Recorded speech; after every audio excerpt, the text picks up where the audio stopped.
Hello and welcome to Movies with My Dad, the podcast where I, film critic Tina Kakadelis, take my dad Stratus to the movies. This week we saw The Exorcism, directed by Joshua John Miller, and starring Russell Crowe, Sam Worthington, and Ryan Simpkins. Join us on the car ride home.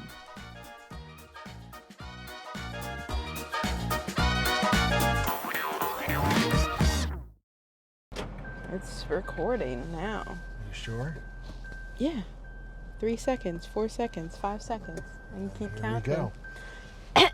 What did we Do you just think? watch? Well, okay, we watched The Exorcism, but do you think that we should give a little synopsis for people, just like a little baby one? Could you? Well, just like the generic plot point of Sure. like an actor, Russell Crowe, who is like struggling with addiction, mental health, Oh, that's not what this movie's alcoholism, all kinds of things.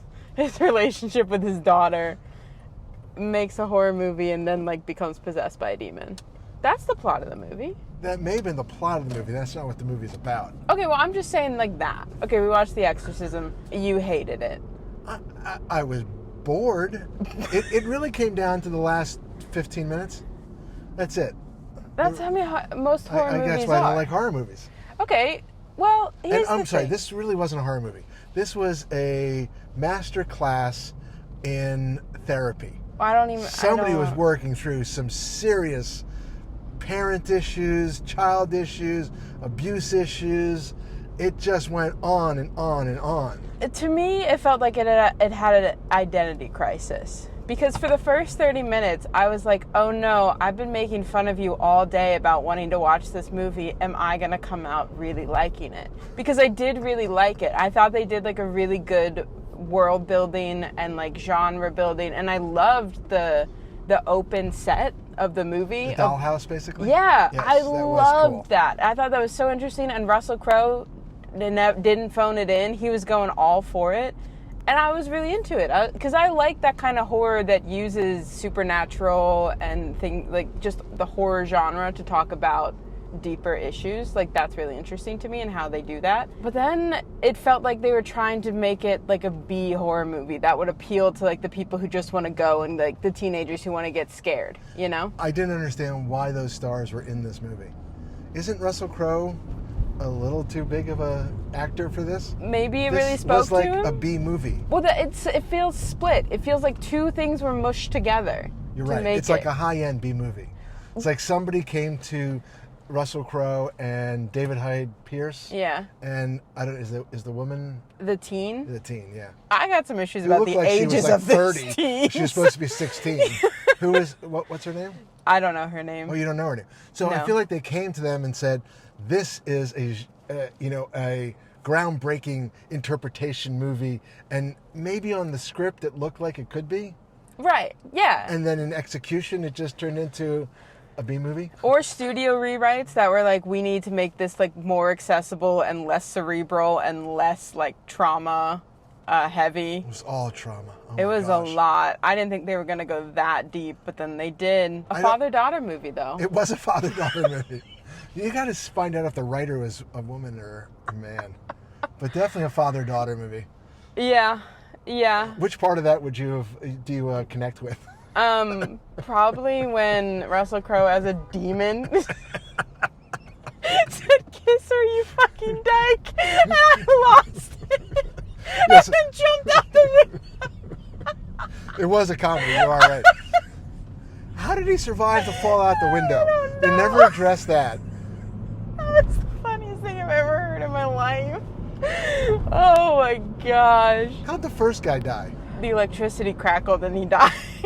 I don't... Did we not know? No, we don't know. We just know that he died. And I thought that was like interesting because it is this thing that It is a keeps trope happening that on every horror movies. "Quote unquote" horror movie, horrible things happen. But that's like Right. the oldest. Well, some studio. of it's true. I suppose there is, but probably I mean, any horror movie. movies, they also just have like the eerie vibe, you know? Well, but was it a horror movie? I think so. I think so. I feel like it was a mental exercise and not really a horror movie until the last 15 minutes. Other spooky stuff happened. Not really. He peed and it was really gross. Yeah, but nothing. And could, at some point in that apartment of his, could you turn on a friggin' light? It was a beautiful apartment. It was, though. oh my gosh, how dark could that entire thing be? Well, that's the vibe of a horror movie. I know, but if you had turned the lights on for 3/4 of the movie and changed the music score to light bubbly, you wouldn't know it's a horror movie. Because very little happened. Well, all right, except for the Russell Crowe peeing when he was covered by the demon, sure. Yeah, also, but so much of it was just sort of a guy trying to come back from personal tragedy and trying to reconnect as an actor. I liked it. And then he peed downstairs with nasty blood pee. And I was like, There's no blood pee. It was not the right color. It was not the color that pee should be. You should go to a doctor, I think, if it wasn't a red flag for you. And well, that answers your question there. She climbed down 4 set of stairs to get to him peeing somewhere in the basement. Right. But when Russell Crowe falls out of the window, he's fine and walks away, I guess, right? Because we never actually see how did he get to the... sorry, I'm going to completely different direction. What is the deal with the cold set? Why was that an important element? The what? Why they keep saying the it was cold set. Cold set. Why was that anything? I mean, hot set is what they say when it's like filming. When it's active, right. Cold set they're not using, but it looked like they could But use this that. was technically a cold set, right, because they were blowing cold air into it. I don't know. And what made that room with a bed in it needed to be cold? I have no idea. I guess maybe in the original Exorcist, it goes cold. Okay, so that is a question that is true. I think that I is have. From the original movie. Is this supposed to be The Exorcist? No, I think it's The Exorcist of The Exorcist as a movie with an exorcism in the movie about the Exorcist movie redo. Is that clear? No. But I'm saying they called it like the Georgetown Project or right. something. Wasn't The Exorcist in DC? Georgetown, yes. Yeah. So they're playing off of that. So they're just trying to make us make that. And they had the young girl, and her head was going to turn 360 degrees around. Yes. So they just want us to think that it's The Exorcist? Well, they're using that as canon, I guess. And then Russell Crowe... But they mention The Exorcist in the movie.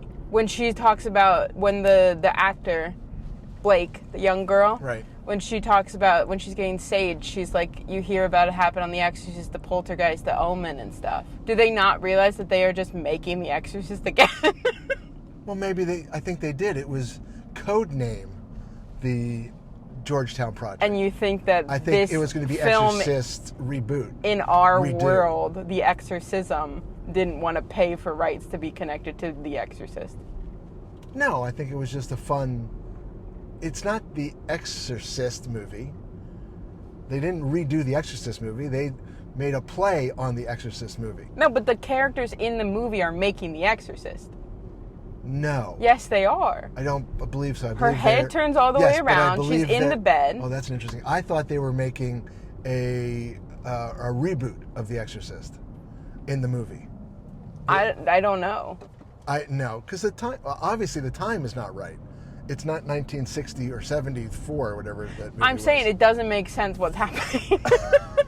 Also, speaking of things that don't make sense, if I was a young little lesbian, I would not be making out when my demonic possessed father is in the next room. Two doors down. That is crazy. That is crazy. Also, how old are they? Right, because she's supposed to be 16 because she got kicked out of high school. Right, so then the other girl has her own apartment. The actress is right.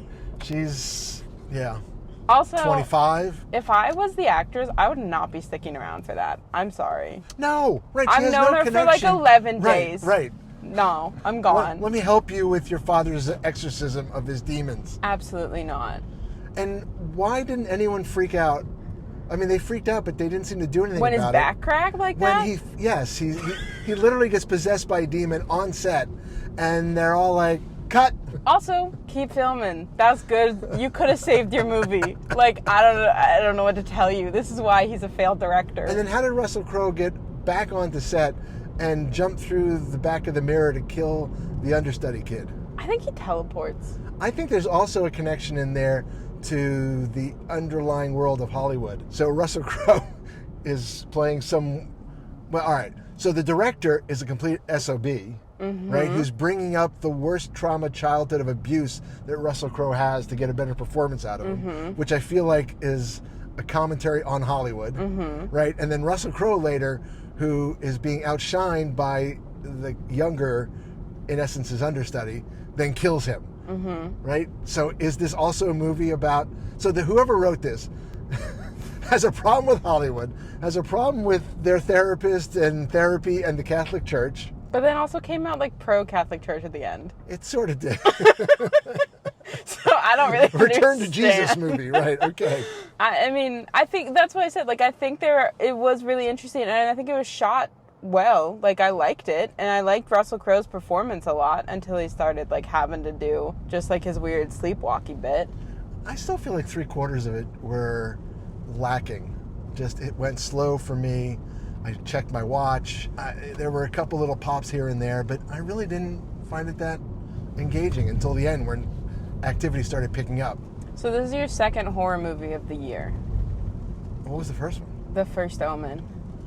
Remember we watched it? I already forgot what that's about. With my 90-year-old grandmother. We watched it at home. Oh. Yeah, I don't remember it.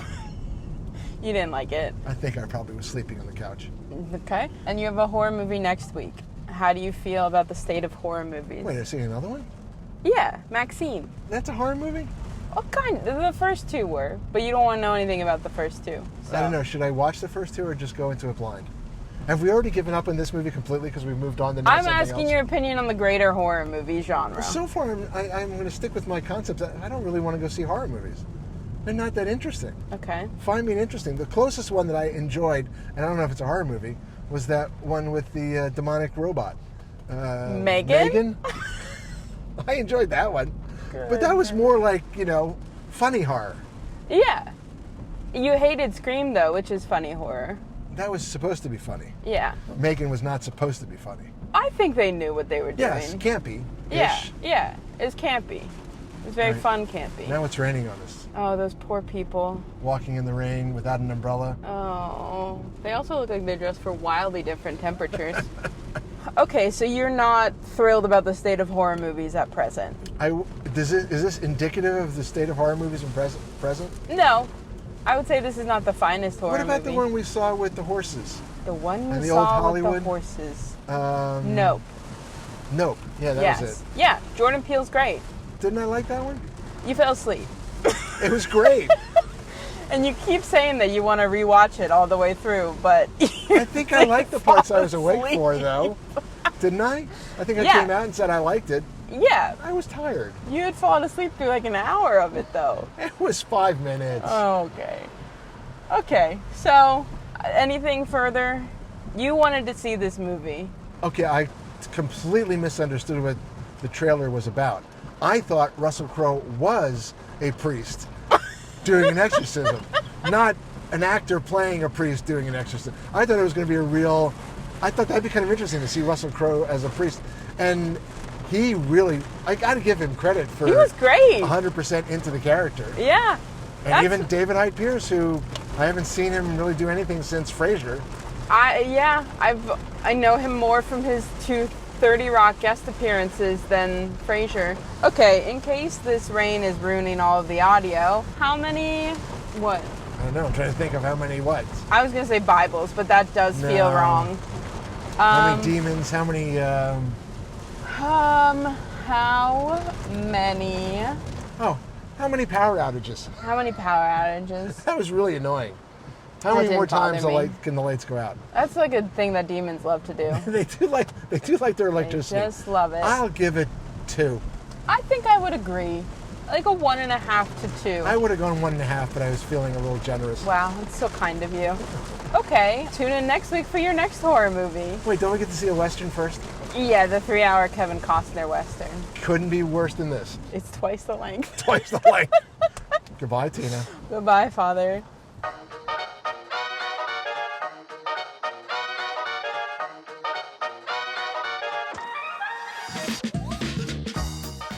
Thank you for listening to this week's episode of Movies with My Dad. Join us next time when I take my dad back to the movies to see Kevin Costner's 3-hour Western epic, Horizon, an American Saga. See you then.